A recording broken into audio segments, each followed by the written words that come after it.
यहाँ पर हम लोग सब्स्टिट्यूशन के हेल्प से इंटीग्रेशन परफॉर्म करेंगे। तो यहाँ पर अगर 2 to the power 2 to the power 2 to the power x को अगर हम लोग t मान लेते हैं तो इस फंक्शन का डिफरेंशिएशन x के रिस्पेक्ट में क्या होगा, देखिए हम लोग यहाँ पर फाइंड आउट कर लेते हैं। अगर y मान लेते हैं इस फंक्शन को 2 to the power 2 to the power 2 to the power x को अगर y मान लेते हैं तो इसका डिफरेंशिएशन x के रिस्पेक्ट में क्या होगा, dy बाई डी एक्स निकालिए। तो ये हो जाएगा 2 to the power 2 to the power 2 to the power x का डिफरेंशिएशन x के रिस्पेक्ट में। तो कैसे हम लोग फाइंड आउट करेंगे चेन रूल का इस्तेमाल करके। तो पहले हम लोग क्या करेंगे, पहले हम लोग 2 to the power 2 to the power 2 to the power x का डिफरेंशिएशन किसके रिस्पेक्ट में फाइंड आउट करेंगे, 2 to the power 2 to the power x के रिस्पेक्ट में। उसके बाद 2 to the power 2 to the power x का डिफरेंशिएशन किसके रिस्पेक्ट में फाइंड आउट करेंगे, 2 टू द पावर x के रिस्पेक्ट में। उसके बाद 2 टू द पावर x का डिफरेंशिएशन किसके रिस्पेक्ट में फाइंड आउट करेंगे, x के रिस्पेक्ट में। अब एक फॉर्मूला हम लोग यहाँ पर रिकॉल कर लेते हैं। जैसा कि हम लोग जानते हैं D by D X A to the power X क्या होता है, A to the power X का डिफरेंशिएशन एक्स के रिस्पेक्ट में क्या होता है, A to the power X L N A होता है ना। यहाँ पर जो फंक्शन होगा वही सेम फंक्शन को यहाँ पर कॉपी कर देना है आपको।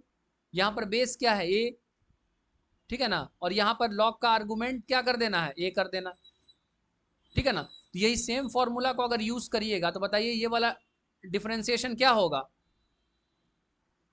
तो अगर हम इसको y मान लेते हैं, इसको अगर मान लीजिए y मान लेते हैं, ठीक है, तो यहाँ पर भी क्या हो गया y। तो आप ही जरा बताइए कि अगर d बाई डी वाई करेंगे A to the power y तो क्या हो जाएगा, A to the power y L N A होगा ना।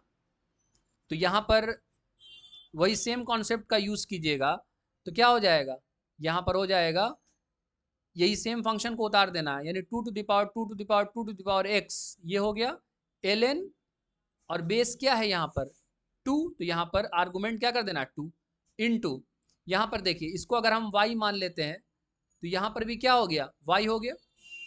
तो बताइए तो क्या होता है 2 टू द पावर 5 का डिफरेंशिएशन y के रिस्पेक्ट में क्या होता है, 2 to the power y ln 2, तो हो जाएगा 2 टू द पावर y की जगह पर क्या रख देंगे 2 टू द पावर x, और क्या हो जाएगा ln 2 into 2 to the power x का डिफरेंशिएशन x के रिस्पेक्ट में क्या होगा 2 to the power x ln 2, ठीक है।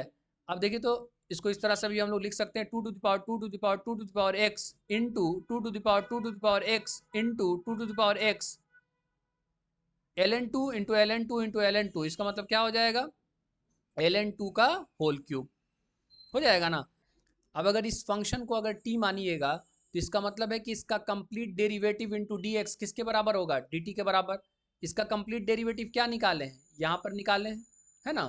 तो इसका मतलब हम लिख सकते हैं 2 to the power 2 to the power 2 to the power x into 2 to the power 2 to the power x into 2 to the power x into ln 2 का होल क्यूब dx किसके बराबर हो जाएगा, dt के बराबर। कैसे आया, दोनों साइड अगर x के रिस्पेक्ट में डिफरेंशिएट कीजिएगा तो यही चीज आ जाएगा। तो देखिए तो यहाँ से हम लोग ऐसा लिख सकते हैं ना 2 to the power 2 to the power 2 to the power x into 2 to the power 2 to the power x into 2 to the power x dx किसके बराबर हो जाएगा 1 बाई ln 2 का होल क्यूब dt के बराबर हो जाएगा, ठीक है ना। तो अब इसके जगह पर हम लोग क्या लिख देंगे, इसके जगह पर लिख देंगे 1 बाई ln 2 का होल क्यूब dt, ठीक है ना।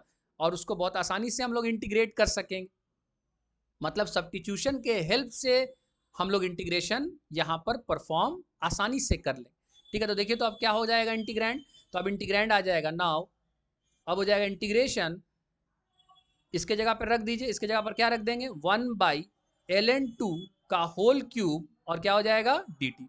ये वाला कांस्टेंट है, प्रॉपर्टी का यूज करके इसको हम लोग इंटीग्रेशन के बाहर कर लेंगे। तो क्या लिखेंगे देखिए तो आ जाएगा 1 बाई ln 2 का होल क्यूब, ये बाहर हो गया, इंटीग्रेशन क्या हो जाएगा dt हो जाएगा।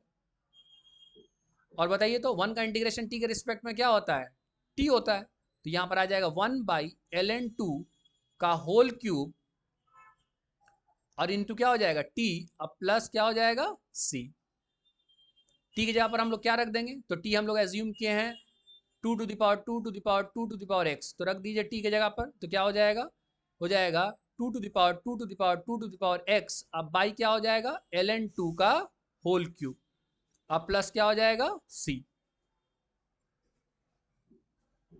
ये हो जाएगा आपका आंसर, ठीक है ना। अब एक चीज़ यहाँ पर ये समझ लीजिए, यहाँ पर एक चीज़ और समझ लीजिए कि अगर शॉर्टकट वे से प्रोसीड करना चाहते हैं तो शॉर्टकट से भी इस क्वेश्चन को हम लोग बना लेते हैं। जैसा कि हम लोग मेथड ऑफ सब्स्टिट्यूशन का शॉर्टकट जानते हैं, तो देखिए हम लोग कितना आसानी से बना लेंगे। इसको अगर हम लोग टी मानेंगे तो इसका कंप्लीट डेरिवेटिव अवेलेबल है कि इनकम्प्लीट डेरिवेटिव? इंटीग्रैंड में ज़रा देखिए, इनकम्प्लीट डेरिवेटिव, क्योंकि इसका कंप्लीट डेरिवेटिव क्या है? इसका कंप्लीट डेरिवेटिव है ये वाला जो हम लोग निकाले हैं यहाँ पर।